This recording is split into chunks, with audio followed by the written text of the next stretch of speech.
Le président américain Joe Biden quittera la Maison-Blanche à la fin de son mandat le 20 janvier. Dans son discours d'adieu mercredi soir, il a lancé un avertissement. La dangereuse concentration de pouvoir entre les mains d'un très petit nombre de personnes très riches. Les conséquences dangereuses si leur abus de pouvoir n'est pas contrôlé. Aujourd'hui, une oligarchie d'un pouvoir et d'une influence extrême est en train de prendre forme en Amérique et menace littéralement notre démocratie tout entière, nos droits fondamentaux et notre liberté. En parlant d'oligarchie, le président n'a pas précisé à qui il faisait référence. Mais certains des plus grands milliardaires du pays, dont Elon Musk, ont tissé des liens étroits avec le président élu Donald Trump. Sans nommer personne, M. Biden s'est moqué de la récente décision du PDG de Meta, Mark Zuckerberg, selon laquelle l'entreprise de médias sociaux, maison mère de Facebook et Instagram, ce serait de travailler avec les vérificateurs de faits.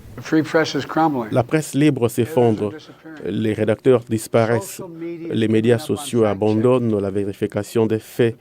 La vérité est étouffée par des mensonges racontés pour le pouvoir et le profit.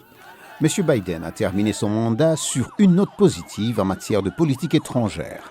Quelques heures auparavant, il avait annoncé qu'Israël et le Hamas avaient conclu un accord de cessez-le-feu et de prise d'otages à Gaza. Cet accord sera largement mis en œuvre par la nouvelle administration.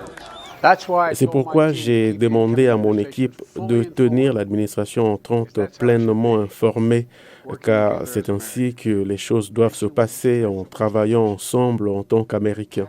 Dans une lettre publiée mercredi, Joe Biden revient sur le début de son administration dans le sillage de la pandémie du Covid et l'attaque du 6 janvier contre le Capitole. M. Biden quitte ses fonctions après un seul mandat, avec un taux de popularité de 39% seulement, selon Gallup. La façon dont son héritage sera perçu peut également dépendre de son successeur.